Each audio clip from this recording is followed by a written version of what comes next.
last year I was here by myself. You were on your own? Oh my God, that must have been lonely. It was. Is what? It was so much emptier. It was like 20 people here. They didn't know. They didn't know what they were facing. Bueno, buenos días. Vamos sentándonos, por favor.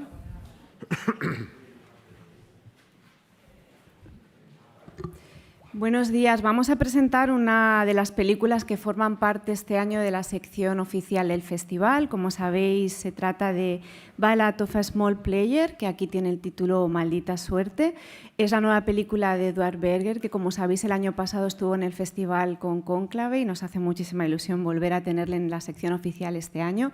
Para presentar la película contamos con parte importante de su equipo. Os los voy a presentar por orden, desde el otro extremo de la mesa hasta ahora, y como sois muchos, pues como siempre empezáis vosotros a preguntar. Nos acompañan para presentar Maldita Suerte Mike Goodridge, productor de la película.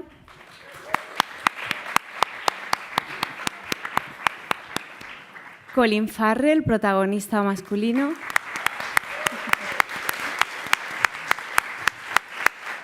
Berger, director y productor.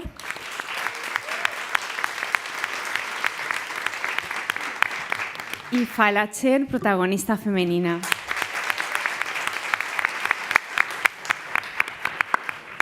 Y empezamos con una primera pregunta aquí. Hello, question here from Brazil, Rodrigo Fonseca, Correio da Manhã. What an electrifying film, congratulations. I have two questions. Edward, watching the movie yesterday, a reference came to my mind was the killing of a Chinese bookie, the Cassavetes cult from the 70s. And in that movie, LA, the Crazy Horse Club was a character. I think that Macau is a character here, and I would like to hear you about that character. Mr. Colin Farrell, a question to you. Watching you yesterday, David Niven came to my mind all the time because David Niven uses to be the elegant rogue. What kind of roguery Lord Doyle have? Thank you very much. Do you want to start, Colin? Start with roguery? Yeah. That's a new word for me. I like it. Roguery. Yeah, Lord Doyle is just represents, I suppose, the lost soul in a very strange, otherworldly environment of incredibly high energy and incredibly high stakes. But he's just somebody who, like many of us on this planet, has lost his way. And when we meet him in the film, one of the things I loved about the script was that it didn't get into backstory. It just, we meet the character in the present. He is on the precipice just before falling into the vacuum of his own kind of insignificance and the vacuum that can be the darkness of living without any meaning or sense of worth. His moral compass is non-existent. And yeah, he's, like most addicts, he's not to be trusted. He lives kind of under the banner of lies and pretense in a very extraordinary and very extreme way. And through a certain set of misadventures and a certain set of encounters, particularly with Fala's character, he comes to kind of see the error of his ways. And that was very, very simply tracked for me in the script. And yeah, his roguery is, therein lies his roguery. Thanks, man. I mean, I love that you compare Colin Farrell to David Niven. I don't know if you like that, but I think it's a compliment. Yeah, absolutely. So thank you so much for your nice questions. I think Colin and I spoke a lot about the mustache. That's where maybe the David Niven also comes from. I think the mustache, and we really debated, does it come off halfway through the film? Does it, you know, with its change? But Colin was very sort of convinced to portray the roguery with the mustache, to keep it on and do everything in the act. Anyway, Macau as a character, I think it so influenced the film, the city. In fact, it couldn't have been shot anywhere else. It's not an easy place to shoot, you know. You immediately, of course, comes to mind, do we fake it somewhere? Do we go to, I don't know, Malaysia or Singapore or somewhere else to you know, or Thailand, or to find a gambling paradise? But it really needed to be Macau because it is the most, and thank you for calling our film electrifying, because Macau is the most electrifying place I've been to. You come and it's an attack on the senses. It's louder, it's more colorful, it's more boisterous, the fountains are higher, the lights are brighter than in any other city. And that needed to be part of the film. And, it basically, all the colors and music and everything is because of Macau. And because we thought, it's such, and, it's a world of abundance. In a world of abundance, which is Macau, in a world of abundance, there's a character who's so lost and really needs to find, in a way, his soul again, his spiritual center.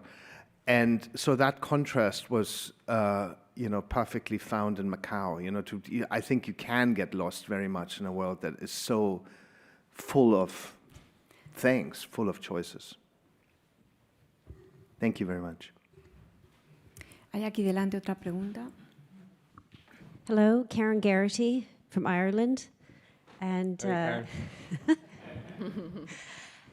just want to say that there was this complexity to your character, but at the same time a whimsy that I felt maybe that was a bit of an Irishness. So I just wondered if you could share a little bit about your preparation. Obviously, there was a lot of physicality in terms of your creating that addiction and so forth. If you feel comfortable sharing kind of how you prepare for that, please. Yeah. Hey, Karen. Good morning. Thanks for the question. It's always, I don't know, the simplest arithmetic in regards to acting seems to be just experience multiplied by imagination, played out on whatever the text you're given is.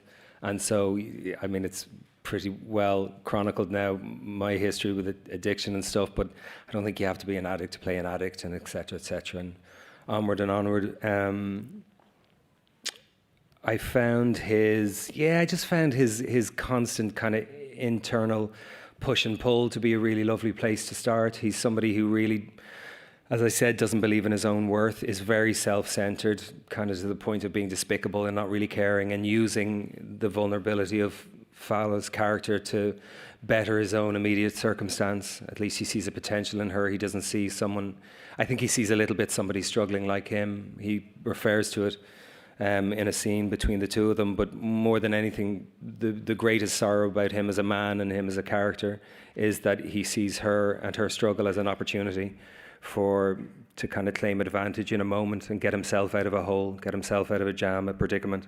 But his whole life is predicament. He's left everything he knows, everything he loves behind, and he's went to Macau to kind of, I don't know what. I mean, I still don't have answers to any of the scripts I've ever done. I don't have any concretized answers. I just have the experience that's played out in front of the camera with my fellow actors. As far as preparation goes, again, it's just imagination. You just spend a lot of time. I suppose I have some form of OCD that kind of, finds that it's given good life in regard to acting, because you get to obsess about the characters and their situations and maybe imagine their history, their own personal kind of origin story, even if it's not, as I said, articulated in this script. It's important to know from whence you came. And as far as the cards and all that stuff, I did spend some time with some gamblers in Macau, and gambling is one affliction that never really came near to me, I'm glad to say. I only ever damaged my body and my brain and not my bank account as much. But it was interesting. It was interesting to see. I mean, some of the high rollers in Macau, they put down some very, very serious money. I mean, we saw backstage one day, because it does all seem like a show, but in the background of one of the main casino floors, we went into one of the private rooms, and one of the casino floor managers said we had 2 players in last night, and he said the house did pretty well. And I said, what's pretty well for the house? And he said at the end of 4 hours of playing, we were up 24 million. And I was like, oh my God. So the kind of, but the opportunity is there, that kind of, aspiration to have that moment's good fortune, to live the life you feel will give you the ultimate joy and the ultimate happiness, which, as we all kind of understand at this stage from reading and listening to each other and looking at the world, material things are fine and great. And I say that as someone who's been very fortunate to experience a lot of material, things in my life. But if you're looking outside yourself, of course, for contentment, happiness, joy, connection, well, you can look outside yourself for connection, but it has to start from inside as well. But yeah, it's a fool's errand, it's a cul-de-sac, and that's one of the things, the shortcoming of Doyle is that he's constantly looking outside himself for affirmation to his own worth, Thanks for the question. Hay aquí una pregunta. Hi, good morning. First of all, congratulations for the film. Congratulations for both roles acting. You both were spectacular. I'm Mario from Mundo Cine. I'm going to ask the whole team. First of all, following what my colleagues said before about Macau, how is character itself in the film, how was the selection of the different locations that we can see in the movie, from the cast member, how was to be able to perform in those surroundings, because there is some beautiful shot in the film when you are one with Macau, and how was the feeling to be surrounded with all of that? Thank you so much. I'm going to let Fala answer the if you want to, how it was to be a part of Macau as an actor. Thank you for your question. I think Edward always refers to our film as an opera, and I did get the sense that we're somehow acting on a huge operatic stage, like the Met Opera or something, that it feels very grand. The spaces are enormous, colors and everything. And Lizzie, our costume designer, is here today with us. She also helps us to feel that we're playing in an opera with the costumes and the colors and everything. And we're very lucky to have access to the casinos, obviously, but also to other quiet places, more calm spaces as well. And those spaces are not easy to find either. So it's every set was practical, wasn't really built. You can't build something that extravagant on a soundstage. And it definitely helps me as an actor to fully be in that space and to embody the character. So the choice of locations, there's so many there, and it's basically whittling down, going in again and again and looking for the right place. And it eventually, the cream of the crop that somehow fits together stays, But in the beginning, just like, maybe when you watch it, you're just attacked by the abundance of things. And then, we probably had 10 times as many locations to choose from. And then eventually you end up with the things that you feel fit together and represent what these two, feel in their stomachs, ideally. It's not easy to shoot there, by the way. Tell us, Mike. Because you're in a very, very regulated environment when you're shooting in Macau. The casinos are heavily regulated. You can't even move one of the tables without an alarm going off. And one of our biggest problems, for example, was when we started to create fake money. And you can imagine how thrilled the government was that we were creating a bunch of fake money to bring into the casinos. So I can't remember, I think our notes had to be much smaller than the real notes, and we had to be supervised whenever we were using that money.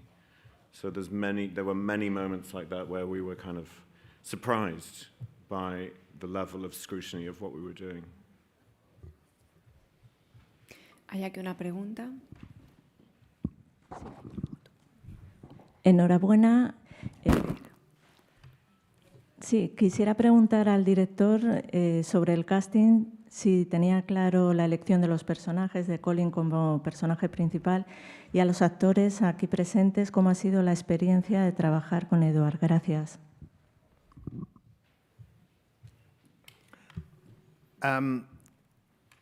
Thank you very much.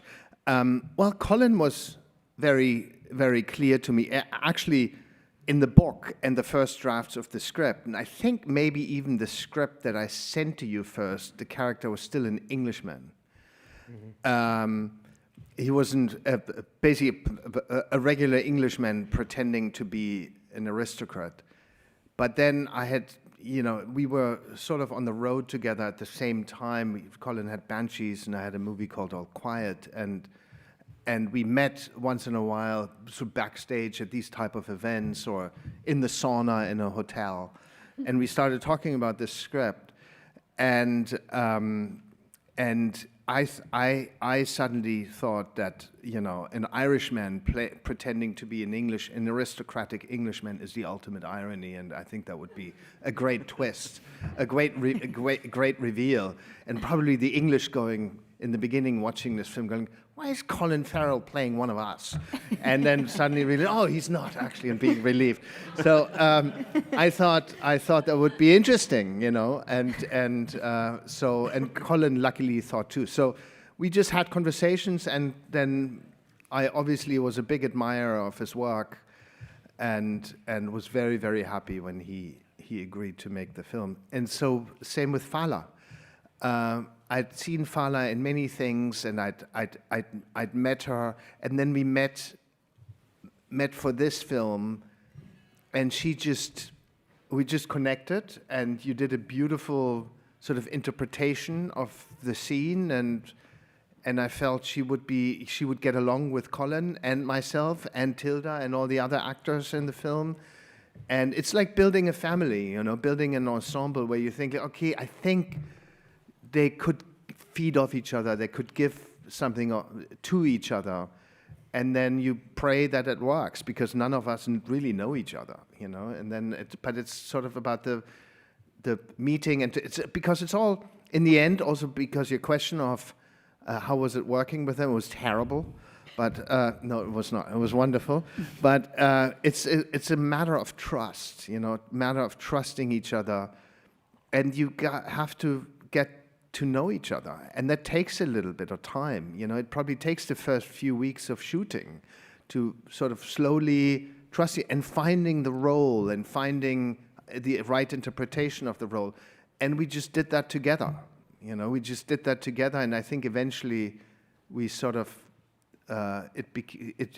we just flew. Mm-hmm.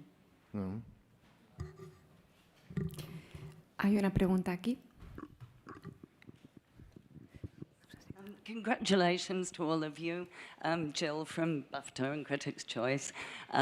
Colin, filming in Macau, what was your understanding of the seduction or the off-putting aspect of the champagne and gambling lifestyle? And also, all of those food scenes, were you thinking of like Mr. Creosote from Monty Python?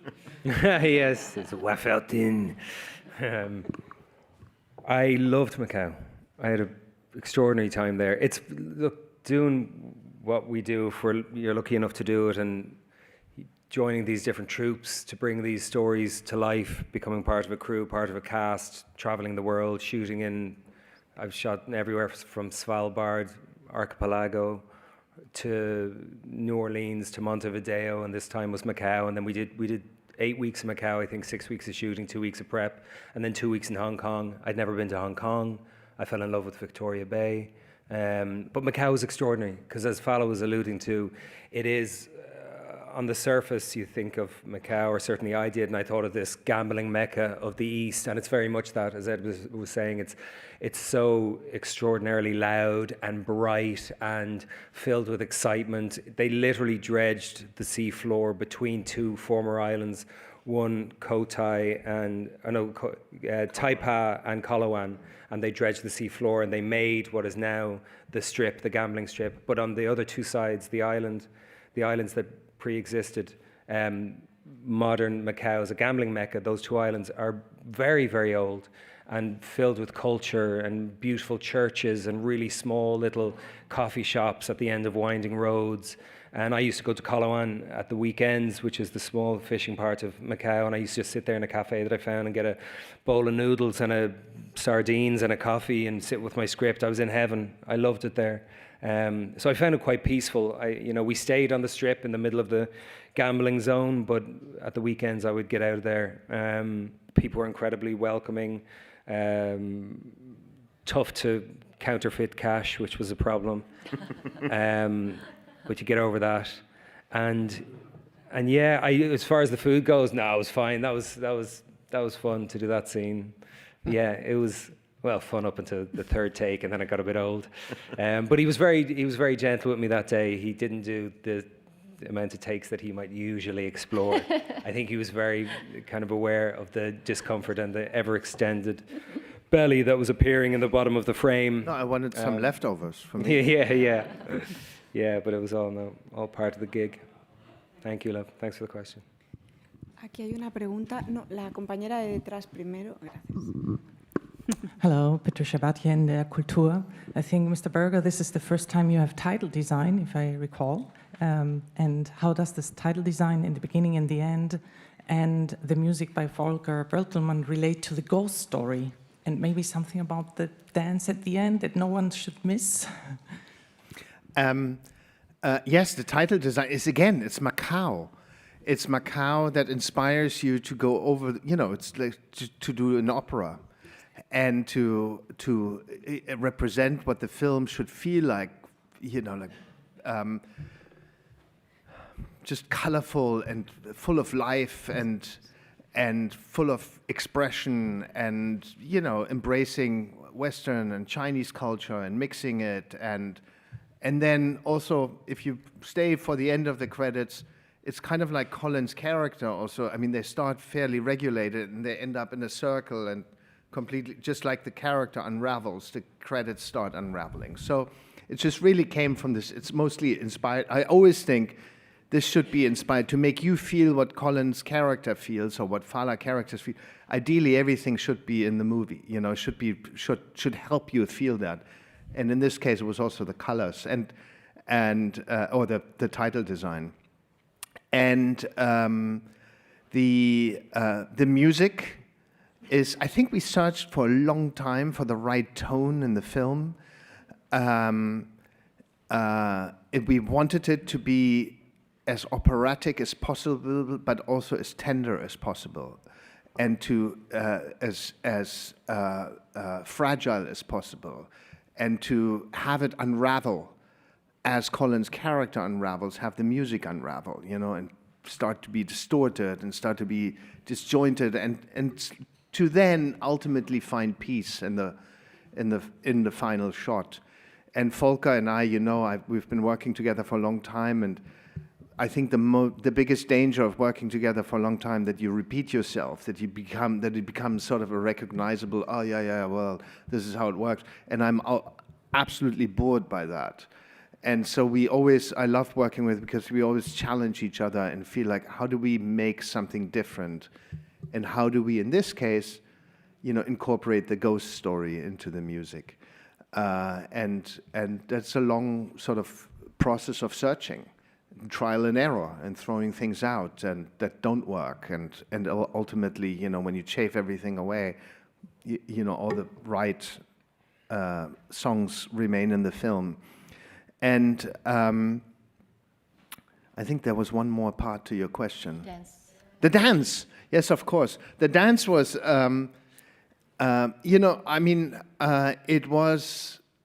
it's just really. I think it's the ultimate. I really enjoy leaving the audience with something positive after this ride.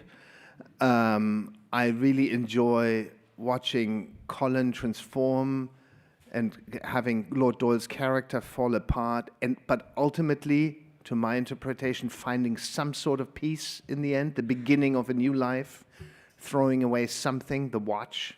And throwing away his old life and beginning a new one, and thanks to whatever their connection was, two lost souls in the universe finding each other and giving each other redemption, and the dance sort of needed to be an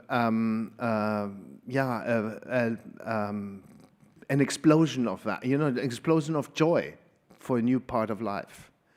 For a new part of Colin's life. I think that's why it found its way into the film. Hay una pregunta aquí atrás. Hi, first of all, congratulations on the film. I was just wondering, watching the movie yesterday, about the influence of maybe some movies that take place into casinos. I don't know, watching the movie, I was thinking about Casino Royale, maybe because it's the most famous one that comes to my mind from recent years, but what kind of films influenced even the way you shot the scenes in the casinos, playing with the cards? And even for Colin, if that was something, if you watched something that influenced the way you're going to portray your character. Thanks. Thank you.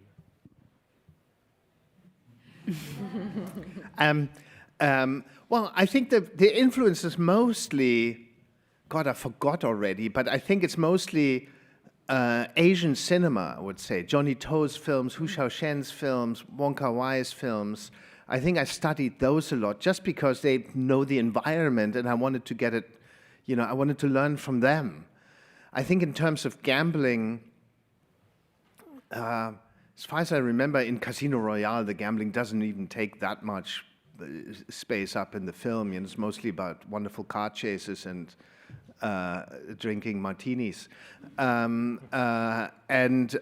So, of course I watch Casino and Casino Royale and all these films. I have them all at home and I keep rewatching them when I make a film like this. And somehow it's, like Colin said earlier, it's experience and collecting ideas left and right. And they might come from something completely unexpected, from David Niven's mustache,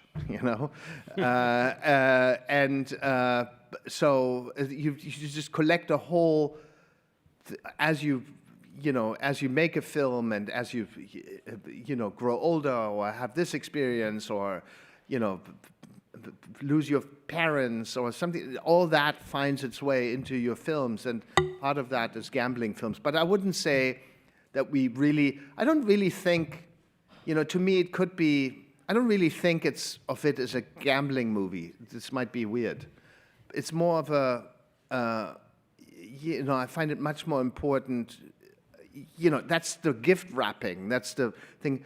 I think what it's much more about is the really finding an inner peace, or finding a truth in your life, or finding your way in a world that is so overcrowded with everything.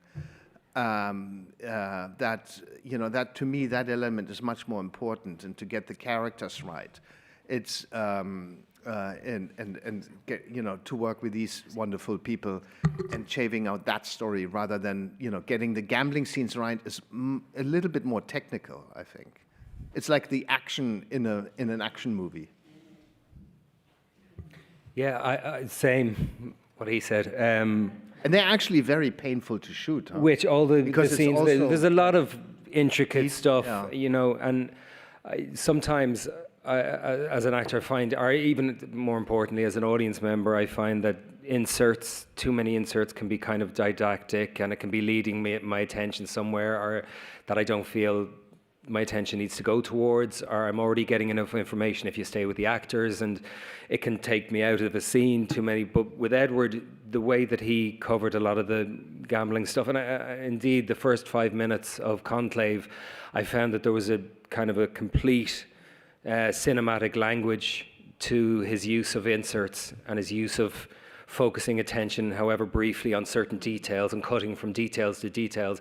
It was actually very kind of apropos to the story, and it was an incredible additive to the story. And I knew that, I felt that in doing these scenes at the table. We spent a lot of time at various baccarat tables and various casino floors during the making of this film, and I can't say that it didn't get tedious in certain moments, but you brush that tedium aside, of course, very quickly, because you understand that it's not always about you being excited in the moment when you're in work. You're doing something that is yet to be fully realized, and on the last day of a film shoot or shooting a television show or whatever it may be, on the last day the film doesn't exist. There is something that constitutes the potential for a film to exist, but the film doesn't exist.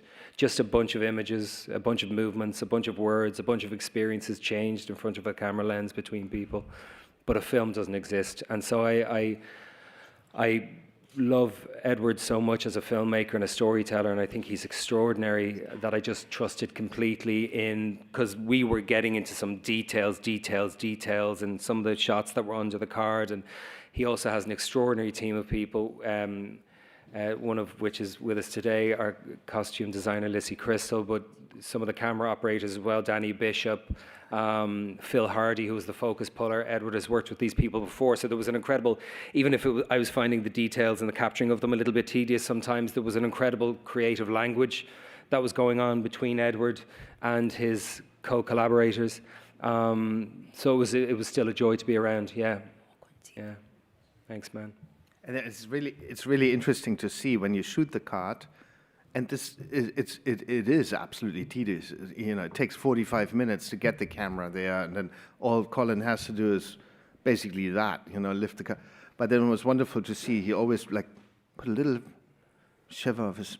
He started acting with the hand. Yes, hammy, Andy. Hay una pregunta aquí atrás. Well, I have a couple of questions. And first, on the directing part, there were mention of colors, and I noticed certain influence on the directing, having seen Conclave, of the importance of colors. And Hong Kong is beautifully shot.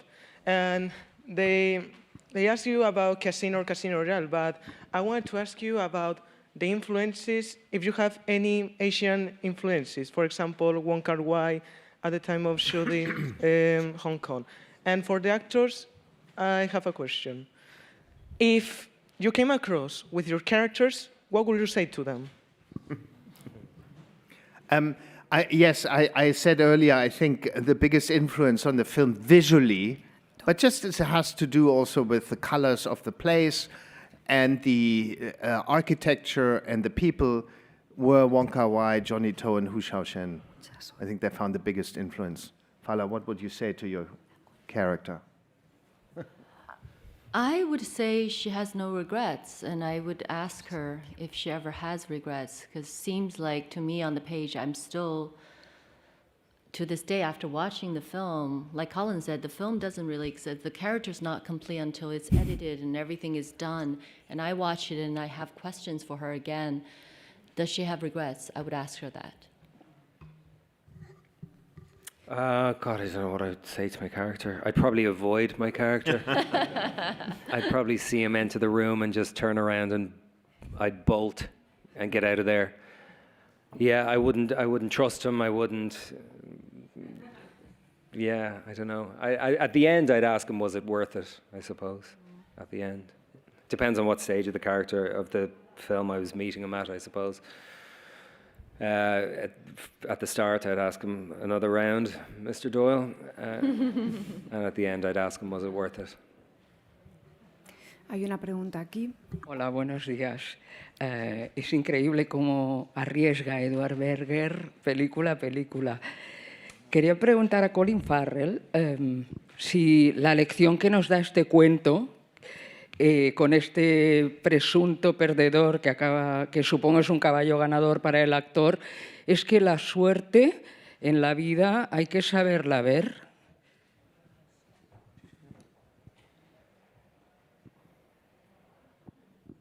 Thanks for the question. Do you have to be able to see luck in order to be lucky? Oh boy, good one. I mean, we all, of course, have choices. You know, some people would argue that there's no fundamental choice, that by the time you realize as a 6-year-old or a 12-year-old that there's a thing called choice, it's already predestined to a certain degree what choices you will make in any given environment because you've already been shaped by an environment that you don't understand the power of, but that will live within you forever. So, but let's say there is such a thing as free choice, and we all get to make a certain amount of choices. We never can really choose how life confronts us. We can choose, of course, how we respond to that confrontation. So with that in mind, I have no idea what the answer to your question is. I just wanted to say words. But honestly, also, you know, you just meet life where it confronts you and where it meets you, and you do the best you can. And somebody who lives in a 30,000 square foot mansion in Bel Air could go to the dog track someday and could put $20 on a dog race and lose and say, Jesus, I'm really unlucky. So it's all very subjective, the idea of luck. You know, it's all very, very subjective. But I think you just meet life where life confronts you and where you find it at the road moment to moment, and you do the best you can and you try to serve your true self and the people that you love in your community, and that's the best any of us can do. And that's certainly not what Doyle is doing in this film at all. I mean, he's serving himself, but what aspect of himself? He's serving the kind of lowest ethical, moral aspect of his internal life that a person could have. So that's not really serving, you know, the deepest, the purest part of himself. Thank you.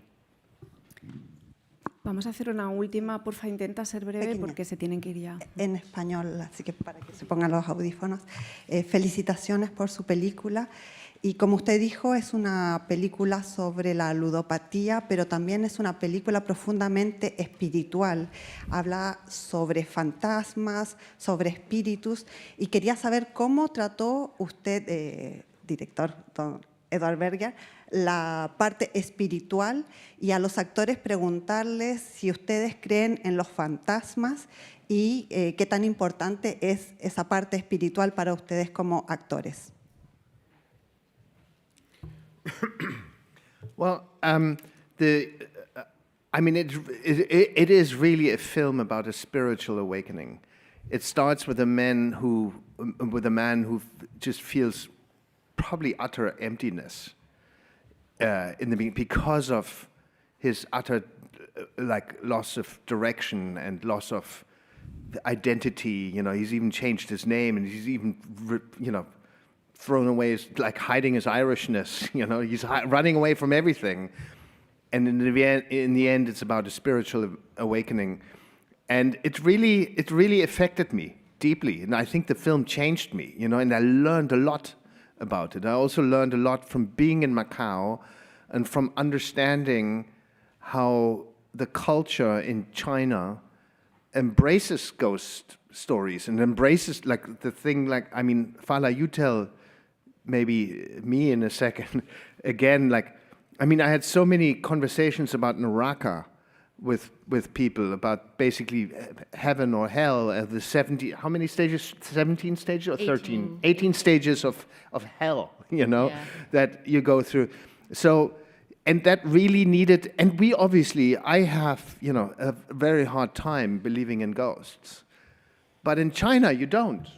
You know, they're part of life. And I think that sort of to jump over that hurdle and say, all right, and the wonderful thing about movie making, it doesn't have to be real. We can say anything, you know, we can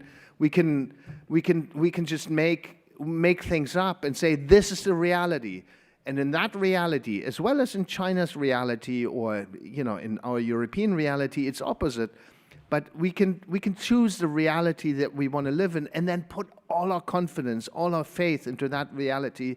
And in this movie, you know, ghosts exist, just like they believe that they exist in Chinese culture. And so they do exist because people believe in them. And so they exist.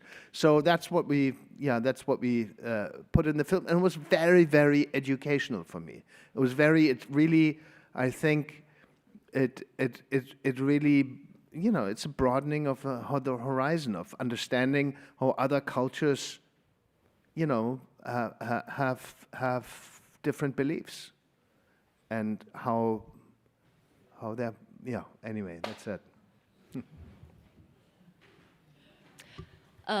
Thank you for that question. My mother used to tell me, if you've never done something wrong, then you don't need to be afraid of the ghost. There's that certain moral compass I think we all hold ourselves to.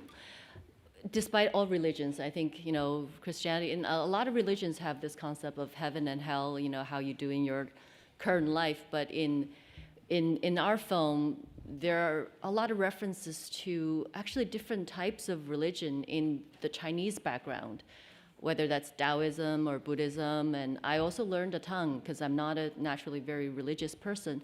But yeah, the idea of spirituality comes to mind, but for our character, the morality, how you conduct, how you make choices in this life. But I believe at some moment, when I'm in the room with Colin, when we're playing, I feel like these two people, the way that they connected immediately, there's something beyond this current life, this current body. Maybe they've known each other in the past lives. There's that connection. So there's all these very fluid things happening in our film, which I think Edward encompasses so beautifully, that I think at the end of the day comes down to, especially Colin's character, Doyle, what choices he makes morally that places, yeah, whether it's in this life or places him in his next life.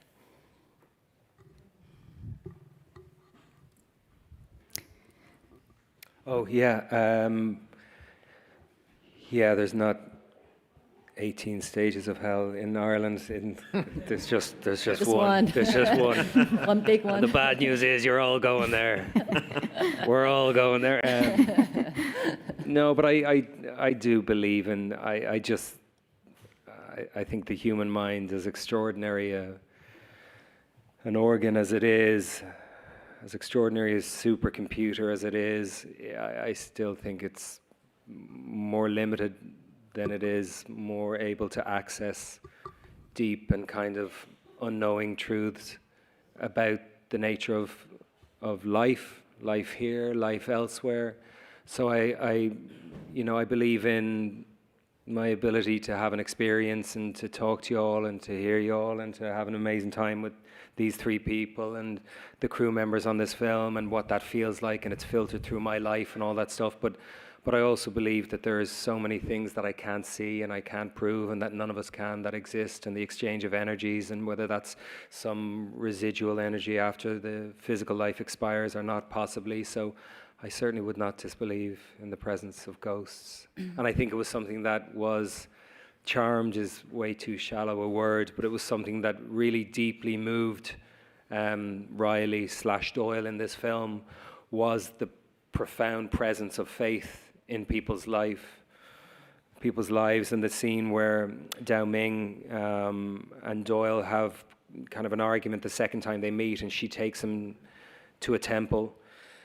Just that scene alone, and seeing the monk dance in front of the flames back and forth, there's something so beautiful and so symbolic and so reverential about the monk's movements and about his dedication to belief, which is essentially ineffable, faith ineffable. But there's something so beautiful, it's kind of like, it's something for, I don't think he even realizes, but for it's kind of, if he's fallen off the cliff's edge or is about to, it gives him a chance to hold on to the cliff for a little bit longer, and thereby maybe be able to drag himself up by the end of the story. But yeah, the spirit world is something that saves him a lot more than any of his physical experiences in the film. Thank you. Pues vamos a dar por finalizada la rueda de prensa de Ballad of a Small Player. Muchas gracias al equipo. Gracias. Thank you, everyone. Yes.